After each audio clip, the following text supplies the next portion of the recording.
Ce qui est dommage, c'est que très souvent, on voit la question de l'activité physique comme le sport, une injonction à bouger, une injonction à faire du sport, mais qui sont des injonctions individuelles.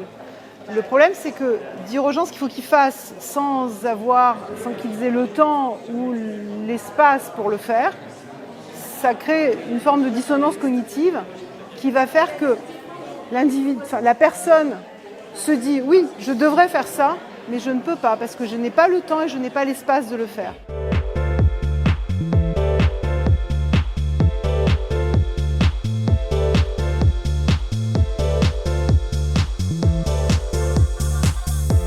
Aujourd'hui, on est très sédentaire. Des durées de sédentarité dans la journée, dans la semaine qui sont très élevées, qui ne sont pas vraiment compatibles avec une bonne santé.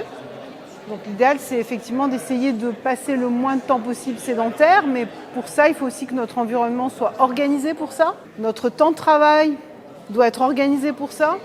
On peut aller jusqu'à l'urbanisme. Passer moins de temps assis et inactif, c'est aussi beaucoup une affaire collective. Les temps de sédentarité et le manque d'activité physique sont plus marqués chez les moins de 44 ans que chez les plus de 44 ans. Ça veut dire que la jeune génération a tendance à passer plus de temps sédentaire et à être moins active physiquement, à pratiquer moins de sport ou à avoir moins d'activité physique de plein air que les personnes qui sont plus âgées. Ça, c'est quand même un marqueur d'un changement de mode de vie. Et pour construire et pour installer des modes de vie plus actifs chez les adultes de demain, il faut le travailler aujourd'hui. Alors le travailler aujourd'hui, c'est le travailler en faisant en sorte que les enfants, les adolescents aient plus de temps à l'école pour pratiquer une activité sportive. Alors c'est probablement l'organisation des temps scolaires qui pose quand même problème en France, puisqu'on commence tôt et on finit assez tard, donc il n'y a pas de place.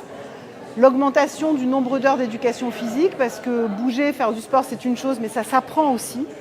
On est quand même dans une société en France où on considère les apprentissages théoriques et les savoirs théoriques comme étant plus importants que la compétence physique et la compétence d'être actif physiquement. On donne une priorité à la théorie, aux apprentissages théoriques, au détriment des apprentissages qui sont des apprentissages moteurs.